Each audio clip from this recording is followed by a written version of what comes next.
बिस्मिल्लाहिर्रहमानिर्रहीम और अस्सलाम वालेकुम। 13 मई और पाकिस्तान में पीर की सुबह। आज अभी तक की अहम खबरें और मेरा तजिया। सबसे पहली खबर, मुख्तसर खबर आपके सामने रखेंगे क्योंकि उसके बाद और बहुत सारी खबरें हैं जो आपके सामने रखनी हैं। लेकिन सबसे पहली मुख्तसर खबर आपके सामने आज़ाद कश्मीर के हालात रखेंगे। आज़ाद कश्मीर के हालात मखदूश से मखदूश तर हो रहे हैं। चौधरी निज़ामुद्दीन और मौजूदा रजीम इस आग पर पानी डालने की बजाय पेट्रोल डाल रही है और पता नहीं क्यों इंतशार फैलाना चाहती है। मुजाहरीन की तरफ से जो एक्शन कमेटी थी जो हुकूमती इदारों के साथ मुज़ाकरात कर रही थी, उन्होंने रात गए ये ऐलान किया कि मुज़ाकरात फेल हो गए हैं और अब हम दोबारा मुजफ्फराबाद की तरफ अपना काफिला, अपना एहतजाज लेकर रवां दवा हैं। अब जैसा कि पहले ताकत का इस्तेमाल चौधरी निज़ामुद्दीन ने किया और चौधरी निज़ामुद्दीन को लगता है कि हर मसले का एक ही हल है और वो ये है कि अंधाधुंध ताकत इस्तेमाल करो, लोगों को फेंटा लगाओ, उठा लो, आवाज़ को दबा दो। अगर वही काम उन्होंने दोबारा किया और मुजाहरीन को ताकत से रोकने की कोशिश की और मुजाहरीन ने भी वही किया जो वो पहले कर रहे हैं, जो कि आपने मनाजर देखे हैं कि किस तरीके से गाड़ियों को आग लगी है, किस तरीके से मुजाहरीन ने पुलिस वालों को तशद्दुद करके और पहाड़ियों से नीचे फेंका, और उससे पहले पुलिस वालों ने जो ब्रूटल तशद्दुद किया और 2 तालिबात को हलाक कर दिया। आप देख सकते हैं कि जो वहाँ पर एक तशद्दुद की लहर जाग उठी है, उसमें अगर चौधरी निज़ामुद्दीन और उनकी रजीम ने अकल ना पकड़ी और इस सारे मामले को अकल के साथ हैंडल ना किया तो ये आग हमें फैलती हुई नज़र आ रही है। अल्लाह ना करे ऐसा हो। बहरहाल इस वक्त की सिचुएशन यही है कि मुज़ाकरात फेल हो गए हैं और मुजाहरीन जो है वो दोबारा मुजफ्फराबाद की तरफ रवां दवा हैं।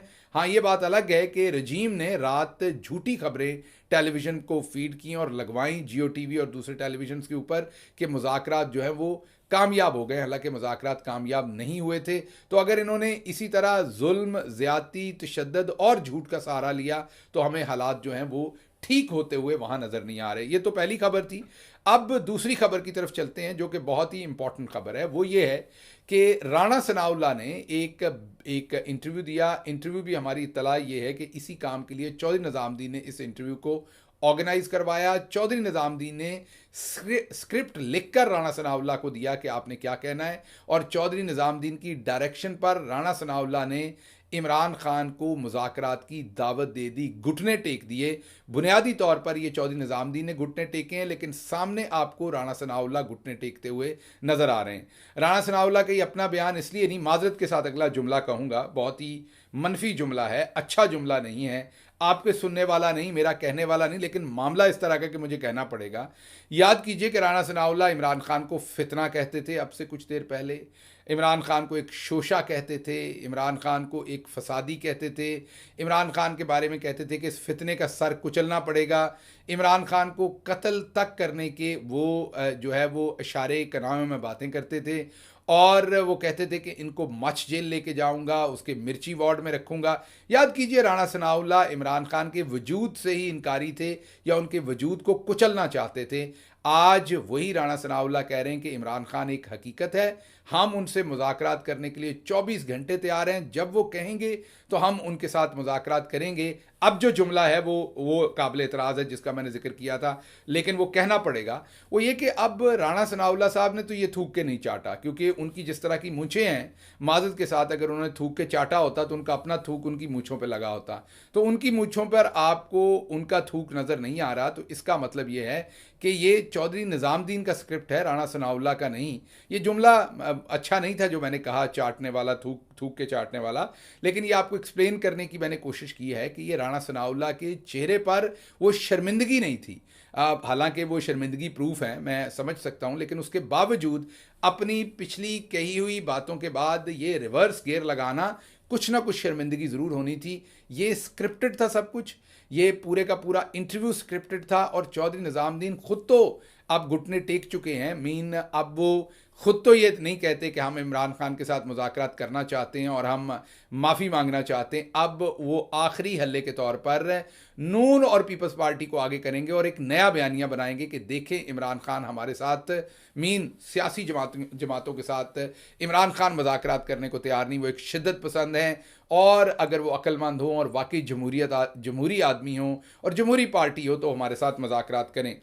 तो ग्रैंड डायलॉग के लिए, माहौल को साजगार बनाने के लिए इस पे सोचा जा सकता है कि इमरान खान को जमानत पर रिहा किया जाए? नहीं, सोचा नहीं जा सकता, इसके अलावा कोई ऑप्शन नहीं है। और माई लीडर PMLN लीडर मियां नवाज शरीफ इस बात के लिए तैयार है।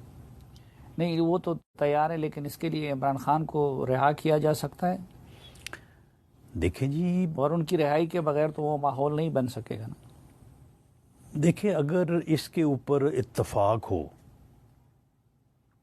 तो फिर जो है वो कोई भी अमल जो है वो उसके लिए मैं नहीं समझता कि वो कोई नागुज़ीर हो सकता है या उसके लिए जो है वो कोई मुश्किल हो सकती है। हालांकि हकीकत इसके बरक्स है। जमहूरी पार्टी ने जमहूरी ताकतों के साथ मुज़ाकरात करने होते हैं। ये तो बेचारे पपेट हैं, इनसे क्या मुज़ाकरात करने।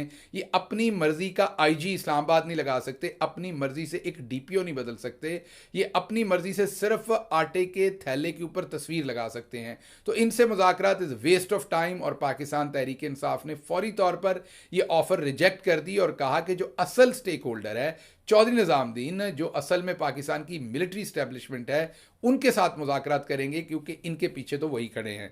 अब आप सोच रहे होंगे कि ये एकदम से क्या हुआ, राणा सनाउल्लाह ने ये बयानात देने क्यों शुरू कर दिए, क्यों एकदम से चौधरी निज़ामुद्दीन को लगा कि अब इनके मुज़ाकरात करवाने। हुआ कुछ यूँ है कि चौधरी निज़ामुद्दीन ने एक पूरे का पूरा हवा क्रिएट किया हुआ था अपने अंदर भी। जाहिर है चौधरी निज़ामुद्दीन ने अंदर भी चीज़ें बेचनी होती हैं और बाहर भी। पहले तो 9 मई के बाद बाहर एक हवा क्रिएट किया कि इमरान खान, आपको याद होगा, ख़त्म शुद्ध, done and dusted, Imran Khan ख़त्म हो गया। टाउटों के थ्रू ये कहा गया। राणा सनाउल्लाह साहब भी टाउट ही बने हुए थे इस्टेब्लिशमेंट के पिछले चंद महीनों से, बल्कि 2 सालों से वो भी टाउटगिरी करते हुए कहते थे इमरान खान ख़त्म है, फितना है, सर कुचल देना। ये फिर 8 फरवरी हुआ। 8 फरवरी में पाकिस्तान की आवाम ने बताया कि नहीं, ना ही इमरान खान फितना है, ना उसका सर कुचला जाएगा, ना वो डन एंड डस्टेड है, ना ही हम चौधरी निज़ामुद्दीन का जो झूठा बयानिया है 9 मई का उस पर यकीन करते हैं, बल्कि इमरान खान हर दिल अजीज़ कौमी लीडर है। और हम चौधरी निज़ामुद्दीन और इमरान खान अगर आमने सामने होंगे तो हम इमरान खान को हर सूरत प्रेफर करेंगे, वो हमारा लीडर है। जब उन्होंने चौधरी निज़ामुद्दीन को रिजेक्ट किया, ये नून और पीपल्स पार्टी नहीं हारी, ये निज़ामुद्दीन हारे थे। ये 17 सीटें निज़ामुद्दीन को मिली। ये जो पंजाब के अंदर हारी नून लीग, उनकी पूरी लीडरशिप हारी। ये बुनियादी तौर पर चौधरी निज़ामुद्दीन हारा था, आवाम की नज़रों में गिर गया था जो कुछ चौधरी निज़ामुद्दीन ने किया। और अब चौधरी निज़ामुद्दीन ने उसके बाद एक और पैंथरा शुरू किया और उन्होंने फॉर्म 45, 47 वो सारी कार्रवाइयाँ की और अपने अंदर उनके बहुत प्रेशर जनरेट हो गया, ये हम आपको बता रहे हैं।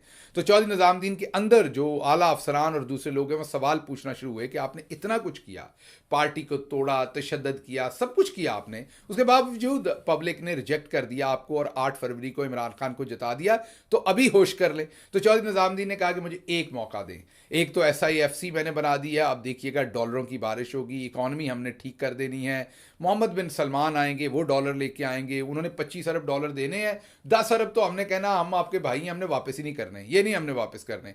ऐसे ही है जैसे वो नोकिया का बारीक पिन वाला चार्जर किसी से लिया हो ना, तो आप कहें भाई ये मेरे फ़ोन को सही फिट बैठता है, मैंने ये चार्ज नहीं करना। इतनी तो नालायकी है हमारे यहाँ। हमारा चौधरी निज़ामुद्दीन इतना नालायक है कि वो ये सोचते हैं कि 10 अरब डॉलर तो हमने वैसे ही कहना हमने नहीं देने और उन्होंने भी मान लेना है। माशाल्लाह क्या सोच थी। बहरहाल ना SIFC से कोई एक टका आया, बल्कि सऊदी शहजादे ने आने से भी इनकार कर दिया। एक तो यह हवा था। दूसरा ये था कि हाँ लोगों ने वोट डाल दिए, लेकिन अब इनको हमने जो है ना वो काफ़ी हद तक ख़त्म कर दिया। मीन हमने 9 मई के बयानिए में लोगों को डरा लिया है। लोग अब हमारे खिलाफ बयान नहीं देंगे, दोबारा कोई जुर्रत नहीं करेगा हम पे तनकीद करने का, क्योंकि हमने 9 मई का जो पूरा ऑर्केस्ट्रेट नाटक किया उसके बाद आवाम डर गई है। DGISPR प्रेस कॉन्फ्रेंस कर बैठे, गलती हो गई उनसे। प्रेस कॉन्फ्रेंस करने के बाद जो आवाम ने उनकी खड़तालोजी की, ये खड़तालोजी क्या होता है ये आप इसको थोड़ी सी तहकीक करें तो आपको समझ आ जाएगी। जो बहरहाल आवाम ने DGISPR साहब की खड़तालोजी की, उसके बाद अगले 72 घंटे तक उससे होश उड़ गए और अदारे के अंदर भी ये सवालात पूछने शुरू किए गए कि भाई कुछ भी तो आपने पल्ले नहीं रहने दिया। 8 फरवरी को आवाम ने कुछ नहीं छोड़ा, अवाम ने हमारे ऊपर इमरान खान को प्रेफर कर लिया।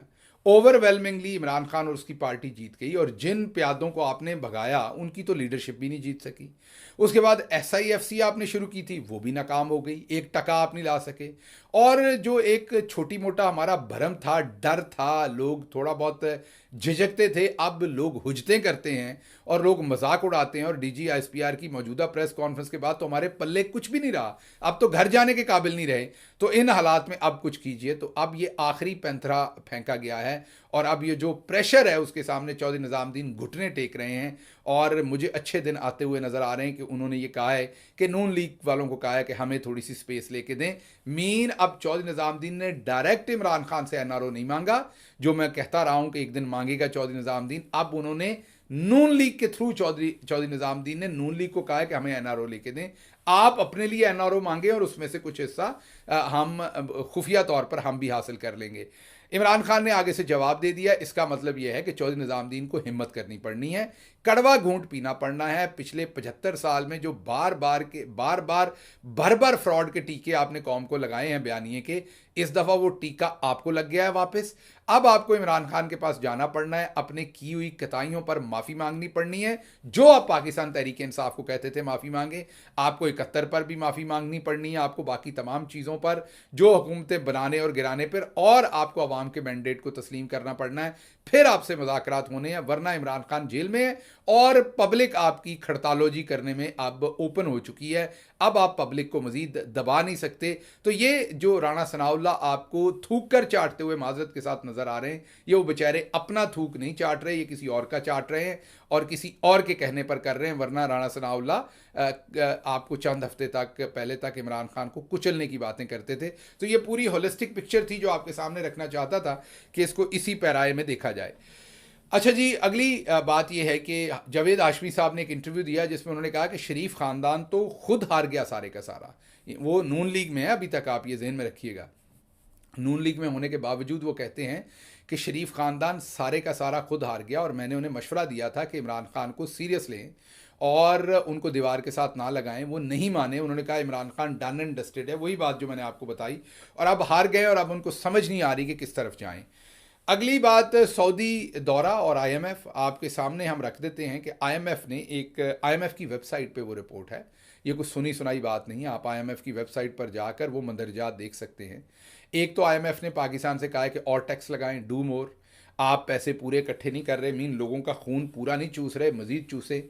अच्छा, इसमें ज़हन में रखिए कि आईएमएफ कोई विलन नहीं है। वो नहीं कहता कि आप टैक्स गलत तरीके से लगाएं, वो तो कहते हैं अपनी प्रोडक्टिविटी बढ़ाएं, अपने मामला ठीक करें, पैसे बचाएं, अल्ले तललियों पर खर्च ना करें। आईएमएफ थोड़ी कहता है कि अपनी गाड़ी के 2,73,00,000 के टायर डलवाएं, 3 अरब रुपए का जो है वो आप हेलीकॉप्टर खरीदें। आईएमएफ थोड़ी कहता है कि अब्बे की तस्वीर लगाकर जाली आटा बेचें और उसमें 30 अरब रुपए का वो प्रोजेक्ट, उसमें 10-20 अरब रुपए फ्रॉड में उड़ा दें। आईएमएफ ये बातें नहीं कहता। आईएमएफ तो कहता है कि जो हमसे कर्जा लिया वो वापस करके दिखाएं और उसके लिए फिर टैक्स लगाएं। जब ये अल्ले तलालियों में खा पी जाते हैं पैसा, तो फिर आईएमएफ कहता है कि आप तो ये पैसा खा गए हैं, तो अब हमें तो हमारा पैसा चाहिए, उसके लिए आप अवाम पे और टैक्स लगाएं। तो हम हमेशा आईएमएफ को बुरा भला कहते हैं, असल में तो ये आईएमएफ इसलिए मजबूर करता है आपको और टैक्स लगाने को क्योंकि आप उनके पैसे वापस नहीं कर पा रहे होते। तो आईएमएफ ने अब अपनी वेबसाइट के ऊपर एक रिपोर्ट जारी की है जो अभी भी उनकी वेबसाइट पे पड़ी है, पाकिस्तानी चैनल्स ने रिपोर्ट भी की है। होशरुबा बातें हैं उसमें आईएमएफ ने यहां तक लिख दिया है कि पाकिस्तान में जीती हुई पार्टी को अपोजिशन बना दिया है। जी हाँ, ये आपको यकीन नहीं आ रहा होगा, लेकिन आईएमएफ की वेबसाइट पर ये चीज़ लिखी हुई है, रिपोर्ट पड़ी हुई है कि जीती हुई पार्टी जो है उसको हरा दिया गया, उसको अपोजिशन बना दिया, हारी हुई पार्टी को जो है वो हुकूमत बना दिया। इस टाइम अपोजिशन जो है वो जीती हुई पार्टी अपोजिशन में, हारी हुई हुकूमत में है, तो अवाम का मैंडेट उनके पास नहीं है। तो पाकिस्तान के जो माशी हालात हैं वो ठीक होते हुए नज़र नहीं आ रहे। पाकिस्तान में ना ही समाजी जो है वो आपको ठहराव नज़र आ रहा है, आने वाले दिनों में समाजी तौर पर इस्तेहकाम होता हुआ नज़र आ रहा है, ना ही पाकिस्तान सियासी तौर पर मुस्तहकम नज़र आता है और ना ही माशी तौर पर मुस्तहकम होता हुआ नज़र आ रहा है। ये आईएमएफ अपनी रिपोर्ट में लिख रहा है। तो अब आप समझ लीजिए कि आईएमएफ ने पाकिस्तान के साथ फिर डीलिंग क्या करनी है और इनको क्या कहना है। और वही जो हमें बेवकूफ़ बनाया गया था कि SIFC और 100 ट्रिलियन की यहाँ पर इन्वेस्टमेंट आनी, अभी तक उसका रिजल्ट आया SIFC क्या क्या है, 0 शून्य। और उसका दागबेल जो है हमारे army chief general Asim Munir साहब ने उठाया था कि मैंने अरबों डॉलर की लेके आनी है। जाहिर है उनसे कोई पूछने वाला नहीं है और ना उनसे कोई हिसाब लेने वाला है, वरना अगर किसी सियासी आदमी ने ये किया होता तो अभी तक उसकी खड़तालोजी हो जानी थी कि भाई साहब आप ये बताइए कि आपने इतने बड़े बड़े दावे किए थे, डॉलर तो एक नहीं आया। और डॉलर के आने थे। अब तो प्रिंस मोहम्मद बिन सलमान भी नहीं आए और उन्होंने जवाब दे दिया, और उनकी हमने कल तफसील से आपको बताया था कि उन्होंने कहा कि जो आपके मुल्क के इस टाइम हालात हैं सियासी, हम इसमें नहीं आना चाहते। जो कुछ आप इमरान खान और पब्लिक के साथ कर रहे हैं, हम आपकी इस लॉलेसनेस के अंदर नहीं आना चाहते। आप पहले अपने मामलात को ठीक करें, फिर आकर हम कोई इन्वेस्टमेंट की बात करेंगे। अब मिन्नत तरला जारी है।